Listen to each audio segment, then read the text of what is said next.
Guys, welcome back to my channel, and if you're new, thank you so much for tuning into today's Love and Makeup. So for today, we're going to be talking about Chris and Paige from Married at First Sight. Now there is so much to unpack within Chris and his, what's the nice word? Toxicity. We just don't. Because this child, like, every time he comes on the screen, I'm just like. So let's get started. So the look we're gonna be doing is a Valentine's Day themed look. A pink, like a light pink cut crease with red around, and like probably a bold black liner. That's what I'm feeling in my spirit, right? And we're gonna be using the matte book palette from Crankcase. Where do we even start? I mean, they've been married for like 72 hours and they've gone through like hell. So let's just be very clear here. I guess we can start with what happened, the wedding night. So, Chris is not attracted to, this might have to be multiple episodes because it just feels like every time we see them, some foolery happens. So he's not attracted to Paige, but he's out here acting like he's like the finest thing in the world. But that's besides the point. He's not attracted to her, right? This man was crying because he's not attracted to her, and he just felt so upset. He's like, I'm not attracted to you, and like, yeah, all that. But had sex with her twice. So I get it. There's some men out here who can like have sex with people and not be attracted to them. But sir, twice in one day?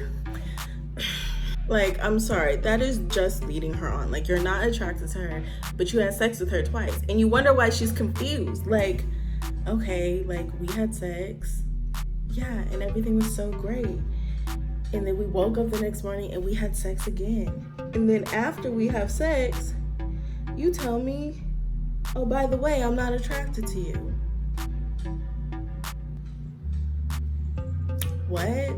Like, if Paige would have wilded out, like, I wouldn't even have been mad at her because, like, you're doing things that don't line, they don't match. You're not being congruent. So men, let me explain this to you. You having sex with women who you're not attracted to is not being congruent. You're not making sense. And you wonder why some women be out here acting crazy. They're not crazy. You're the crazy one. You are. It's not them. You're the problem. Like, it's not okay to be out here doing this and confusing people just because you want to get a nut. Like, stop the foolery, stop the shenanigans. This is why y'all be out here having baby mamas that y'all don't like. Ooh, sorry, I shouldn't have went there. No, nope, I went there. Yep, I meant that. I meant that. This is why y'all be having baby mamas y'all don't like, because y'all be sticking your dangling in anything because you just want to know and you're just like, I'm not attracted to you, but hey, you're here. So I'll do this. And it was really funny because, little Mr. Chris, he was trying to sell himself and everybody in the cast that he wasn't going to have sex on the first night. He's like, I'm not going to have sex with her. I'm not at all. I was like, are you trying to convince us or yourself? Because I don't believe you. You don't even sound convinced. From the moment he appeared on this screen, I knew we were going to get some foolery. I knew he was going to be the one who was going to irk my spirit and have me be like, just why? Just why? And not to mention, look, we gonna throw this in here. He was engaged this past year.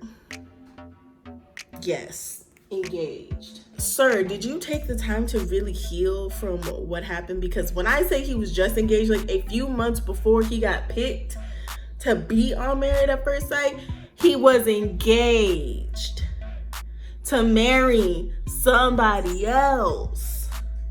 Like, here's my hypothesis of how this went.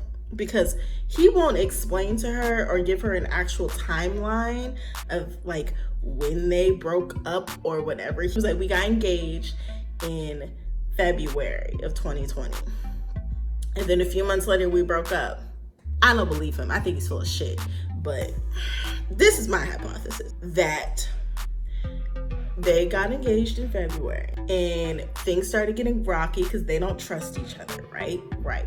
So he applies for Married at First Sight and was like, you ain't gonna marry me, so I'm gonna marry somebody else. And then probably let's say June or so, he was like, oh, I don't think they're actually gonna really pick me.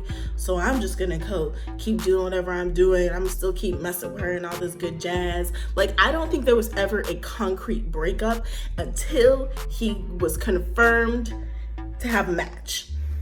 I think at that point, he was like, oh shoot, yeah, I'm getting married. Yes, this is what's happening. Okay, cool. That's what I think happened. Experts, how y'all let him on here? How do y'all let him on the show? What makes you believe that somebody who was just engaged to somebody to marry them is now ready to marry a whole complete stranger?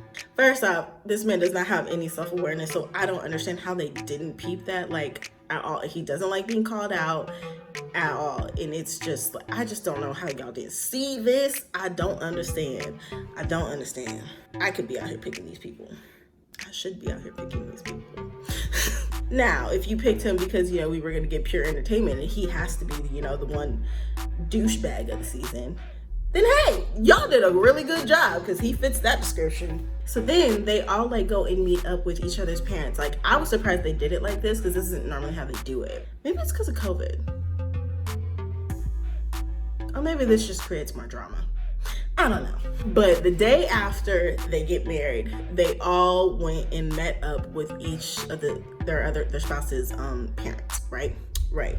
And so I believe his parents asked how's it going? Da da da da. Right? And this is maybe hours after he told her that he's not attracted to her, right? So she's confused, which is understandable. You're having sex with me, but you're not attracted to me multiple times. And it was good sex. So his parents asked how's it going? How was the night? Normal questions that you ask. And because they're his parents, she was like, okay, well, let me just ask you, is this how you normally is? Because I'm confused. Is this what people normally do? So she explains, they're having some issues and they're shocked because y'all been married not even 24 hours. I believe they asked about sex. I don't remember. But she explains that, they've had sex. And but then he woke up and was like, oh, I'm not attracted to you. And I don't know, his aunt, his mom, I don't know who it was like, oh, well, maybe he was just drunk. And then she was like, yeah, okay, that's cool now, but we had sex this morning. And at that moment, everybody at the table shut up. They were like, whoop, well, we don't know how to explain this. His dad was like, no, that's not okay. I didn't raise him like that. That's not okay. It makes sense that you're confused because it does. Who the fuck does this? I don't understand. Sorry, I said I wasn't gonna cuss. So they were like, okay, we're gonna talk to him. We'll try to figure it out, understand, because that's not okay. We gotta nip this in the butt. With his dad, I felt that starting oof, yikes. When his dad started talking to him, you my 3-year-old child and you done did something wrong, I was like, get him in check. This is what your child need. His dad was like, you better not hurt her. And I was like, ooh. Yo, daddy told you not to hurt her. And he was like, I'm not gonna hurt her. No. All that bullshit niggas be saying sometimes. And so he gets back to the hotel to talk to her and was like, that was just so disrespectful. How you gonna talk to my parents about all of this stuff? Nigga, you're disrespectful. You, she's confused. And you don't know how to talk to people, so what was she supposed to do? She don't really know you, and she's sitting with the people who are supposed to know you the best. So yeah, it makes sense. But your issue is that you got called out. That's your issue. It ain't nothing else but you got called out and got told about yourself. I'm just if you don't like being called out, don't do shit that will get you called out. Stop being incongruent. Stop being disrespectful. Like, shocker. If I don't do things that will get me called out, I won't have to get mad about being called out. I don't have any hypotheses about like why he behaves the way he does yet. Because right now, he's just irritating me. Because he's just so not self-aware. And he's being mean to Paige. Paige is a good girl. Like, she deserves so much better. So much better. And I think that's why I can't have any hypotheses about why he be the way he is. Give me a moment. Because, you know, as the episode's gone on, if you've watched, he's gotten worse. So maybe, you know, in about 3 episodes, I'll have some sympathy for him. So, you know, they talk, you know, and she apologizes, he apologizes, and all that good jazz. And now it's time for the honeymoon. So because of COVID, they can't go out of the country like they normally do. They go to Vegas. In Vegas is when all hell breaks loose. All hell. I don't have enough time to talk about what the hell happens in Vegas. So that will be the next episode of Love and Makeup. What has transpired in Vegas between Chris and Paige? So I'm gonna do this eye, and then we're gonna come back with my final thoughts. Final thoughts. Confusion is wrapped around little Mr. Chris, and it bothers me. Chris needs therapy. That is the final thought. This man need to go sit in somebody's couch and talk to somebody, because I'm like, what is going on in your head? I really can't wait to, like, as the season goes on, to figure out more about his personhood, to figure out why he acts this way. Like, hopefully some things are explained, because right now nothing is explained, and we all just looking at you like, I think that, like, he should have not came on this show. I'm already feeling like that, and it's like episode 5, but he should not have came on this show, because he clearly has things he needs to work on, like, before getting in a relationship. I don't know, maybe healing from his last one, because some of y'all be out here jumping from relationship to relationship and not healing from what hurt you, which is why Paige is now in the crossfire of this pain, because when you don't heal from what hurt you, you're gonna bleed on people who never cut you. He should have taken the time to really heal from that relationship, take the time to be to himself and grow. But he didn't do that. So now Paige is getting the repercussions of his stupidity. And here we are. So people, take the time to heal. There's so much we can unpack within Chris and Paige, which is why it's going to take some episodes of Love and Makeup just to unpack. So we're gonna continue with what has happened after they reached Las Vegas in the next episode of Love and Makeup. So thank you so much for tuning into today's episode. I really enjoyed talking to you guys about this to clear my head, because, oh Jesus. But I really enjoyed this. I hope you guys enjoyed it as well. You can follow me on Instagram, Twitter, TikTok, all of the platforms, because I'm on all of them. And I will see you guys next time.